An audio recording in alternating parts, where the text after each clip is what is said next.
So now Adani total gas limited. अब देखिए यहाँ पर जो लगातार हम बात कर रहे थे कि क्या पहले आरएसआई की वजह से ये लोअर सर्किट जाएगा, करेक्शन आएगा 10 से 15% का, या फिर यहाँ पर 1400 से 1500 रुपए जाकर करेक्शन आएगा।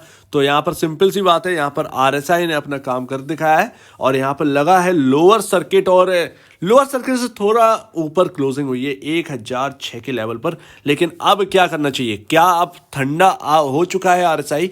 क्या यहाँ पर वैल्यू बाइंग कर लेना चाहिए? अब चीजें बदलने वाली है, यहाँ से तेजी होने वाली, इन सब के ऊपर हम बात करेंगे। तो अभी अडानी टोटल गैस के अंदर भारी गिरावट आई है, लेकिन उससे पहले अगर आप देखेंगे तो स्टॉक्स कौन किसके अंदर भारी गिरावट आई? अडानी ग्रीन के अंदर भारी गिरावट आई है। 1700 का स्टॉक 1426 पर आपको देखने को मिला है। एक अच्छी बात यह कि जो मैं इंडिकेटर की बात कर रहा था कि अडानी ग्रुप को अगर समझना है तो अडानी एंटरप्राइजेस पर फोकस करिएगा। यहां पर आपको आज गिरावट से बदल कर ग्रीन में यहां पर जाते हुए दिखा है, तेजी में ये स्टॉक जाते हुए देखा और तेजी में ही बंद हुआ है। तो ये एक अच्छी बात है। अडानी पावर में कोई बहुत बड़ी गिरावट नहीं हुई, और अडानी बिलमार के अंदर तो सिनेरियो अलग है। तो वो 3 महीने वो न्यूज़ अटकी हुई है, वो बाहर निकलना है, अडानी ग्रुप को एग्जिट करना है। तो ये सारी बातें अडानी बिलमार में चलिए। फिलहाल अगर आप अडानी एनर्जी सॉल्यूशंस को भी देखेंगे तो वो भी बहुत ज़्यादा टूट चुका है, और अभी अडानी टोटल गैस जो है ना, वो अभी हायर साइड से ऑलमोस्ट 15% तो टूट ही गया है।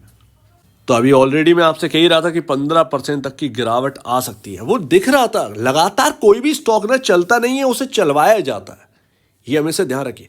एक और बात यहां पर अब बात चल रही है कि स्टॉक यहां पर 1000 रुपए का होल्ड करेगा लेवल या नहीं करेगा। अब ये यहां पर ना बहुत ज्यादा यहां पर क्वेश्चन मार्क बन गया है कि 1000 रुपीज अडानी टोटल गैस में बचेंगे या नहीं बचेंगे। और ऑलरेडी मैंने आपको सपोर्ट लेवल जो है वो बता ही दिया था कल के दिन कि क्या होने वाले 1050 या फिर 996, जो कि आपका कल के दिन पॉसिबल दिख जाए। और अगर कोई बड़ी गिरावट कल आ जाए ना, तो अब यहां पर आप तैयार हो जाइए कि करना क्या है, वो हम समझ लेते हैं।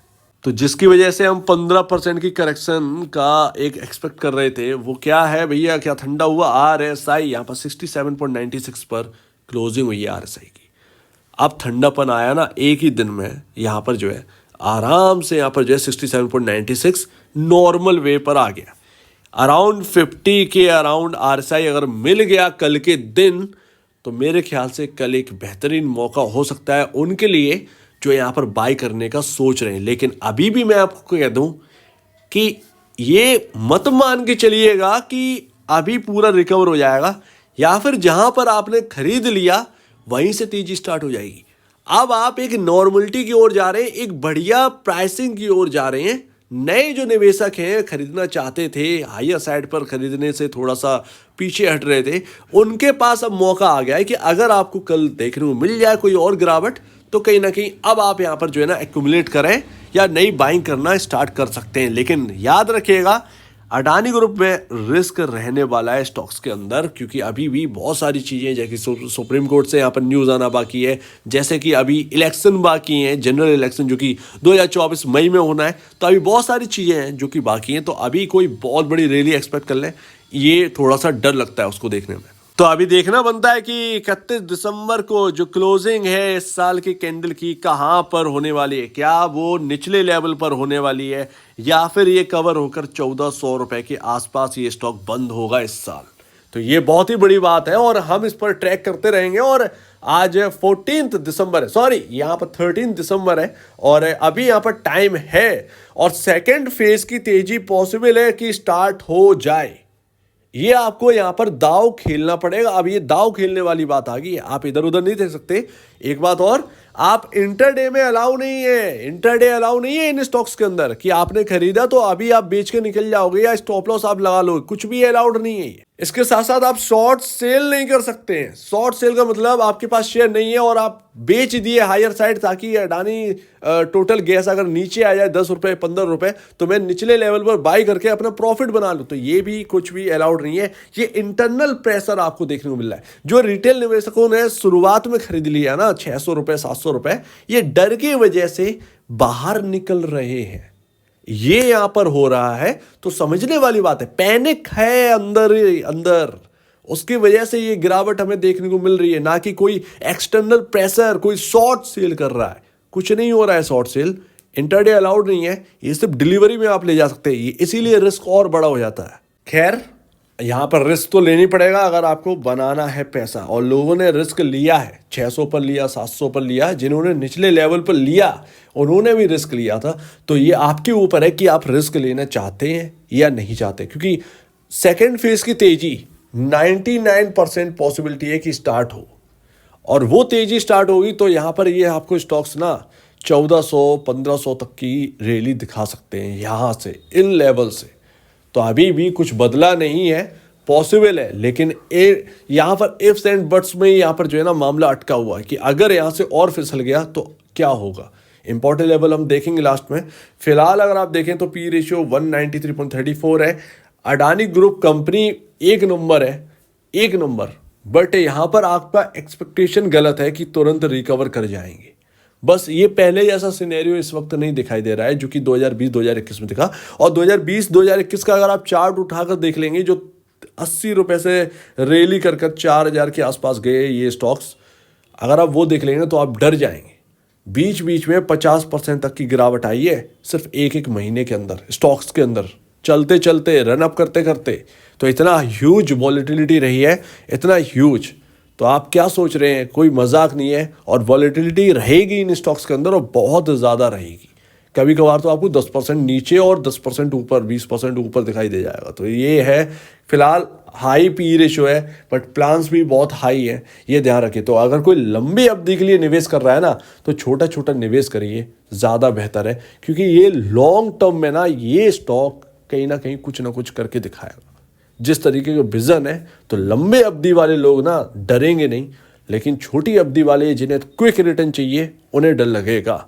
और एक और ऑप्शन है आपके पास, अगर आपको तेजी प्ले करनी है, धीमी होगी, छोटी होगी, बट तेजी हो सकती है, तेजी हो सकती है।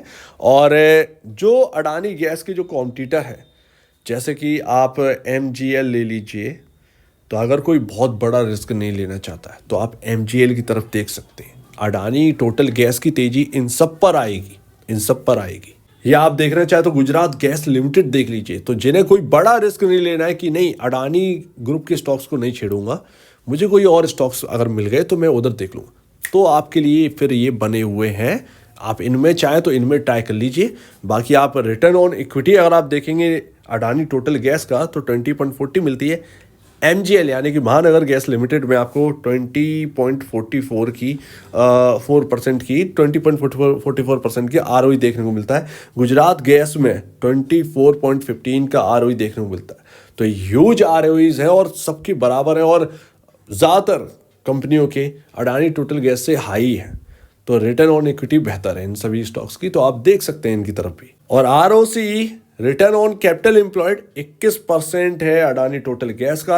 MGL का जो है वो ऑलमोस्ट 26% के अराउंड है, 26% के अराउंड है रिटर्न ऑन कैपिटल एम्प्लॉयड।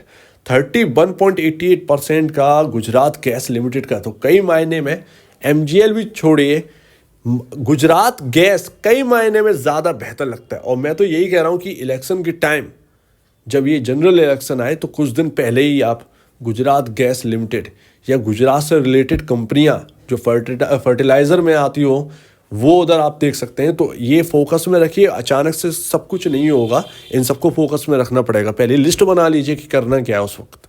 तो देखिए, इससे आप इनकार नहीं कर सकते कि स्टॉक्स रिस्की हैं, ठीक है, जो मैं शुरुआत में बात समझाने की कोशिश कर रहा था। लेकिन जब अडानी ग्रुप ने विजन अच्छे रखे तो ये लॉन्ग टर्म के लिए बेहतर पिक्स बन गए। लेकिन अगर आप बात करेंगे आज की, कल की, परसों की, ये क्या होना है, तो आप यहाँ पर वॉलेटिलिटी के अलावा कुछ नहीं देखेंगे। ये यहाँ पर है, बहुत ही हाई पेशेंस रखकर इनको होल्ड करना पड़ेगा। ऐसे में हो सकता है कि आपको 50% की डिप भी मिल जाए, डिप मिल जाए, जबकि इतनी बड़ी खबर आ चुकी है उसके बावजूद भी। तो ये RSI तो हाई चले गए थे, उसकी वजह से लो आए हैं। लेकिन अगर ये इंपॉर्टेंट लेवल और टूट गए थे ना, तो फिर और दिक्कत ही बढ़ेगी, सीधी सी बात है। तो अब आप एक अच्छे जोन में जा रहे हैं। अब तो अभी जिसको भी खरीदना हो, जो पहले हायर साइड खरीद रहा था, अब वो देखेंगे डिप्स आ रही है, 15% का करेक्शन हो गया। कल अगर और करेक्शन हमें देखने को मिल जाए तो अच्छे मौके अब यहाँ से मिलना स्टार्ट हो जाएंगे। चाहे तो आप यहाँ पर खरीद सकते हैं अगर आपकी इच्छा हो तो। ये कोई बाय रिकमेंडेशन नहीं है, बट अगर कोई खरीदने के लिए तैयार है, भैया मुझे खरीदने हैं, तो फिर ये आप देख सकते हैं अब ये सही जगह पर जा रहा है और बहुत ज़्यादा रिस्क भी अब यहाँ पर जो है नहीं दिखता है। खैर यहाँ पर देखते हैं लास्ट कहाँ तक की गिरावट है। पहली बात तो 996 पर नोटिस करिए कि 996 टिक रहा है या नहीं टिक रहा है। सिंपल सी बात है, पॉसिबल है कि कल खुलते ही यहाँ पर 5% और गिर जाए, पॉसिबल है। तो ऐसे में आपका क्या यहाँ पर लेवल निकलेगा, ऑलमोस्ट यहाँ पर ध्यान रखिएगा 880, ज़्यादा से ज़्यादा 880 तक की गिरावट हो सकती है। गैप है, गैप फिल हो जाएगा और उसके बाद कहीं ना कहीं घूमते हुए नज़र भी आ सकते हैं। तो हो सकता है कि कल आपको इंटरडे में इतनी बड़ी गिरावट आपको देखने को मिल जाए, पॉसिबल है, लेकिन बहुत सही जगह हो जाएगी खरीदने की अगर ये आपको देखने को मिल जाए। वैसे भी 1000 रुपये टूट जाए बहुत बड़ी बात है, आसान नहीं है 1000 रुपये टूटना। लेकिन अगर आप देखें कि अगर आप 880 की बात कर रहे हो ना, तो आप देखेंगे हायर साइड से कि ऑलमोस्ट 450 रुपये ये स्टॉक टूट गया। अब बताइए इतनी वॉलेटिलिटी है, ऐसे में आप क्या एक राय बनाकर चलोगे, कुछ नहीं बना पाओगे। खैर जिसको भी खरीदने के लिए बैठे थे वो अब लेवल आ रहे हैं, इन हिसाब से आप चलिएगा। अगर आपको मिल जाए ठीक है, आपका यहाँ पर चल जाए तो फिर कहने ही क्या। बाकी अब आरएसआई ने अपना काम कर दिया है, पॉसिबल है अब ये सेकंड फेज की अगर तेजी स्टार्ट वाकई में हुई तो ये 1400 से 1500 की तरफ ये रुक करते हुए नजर आएंगे ये स्टॉक। सो उम्मीद है आप इस बात को समझेंगे। रिस्की है, बहुत ही कम रिस्क लीजिएगा, छोटा कमाओ बेहतर कमाओ, ज़्यादा बेहतर है। बहुत बड़ा रिस्क लेने की कोई ज़रूरत नहीं है इस वक्त जब इतनी हाई वॉलेटिलिटी हो। सो उम्मीद है आप इस बात को समझेंगे। आपका क्या कहना है इसके ऊपर कमेंट से समझिएगा और अब दीजिए वीडियो देखने के लिए बहुत धन्यवाद दोस्तों।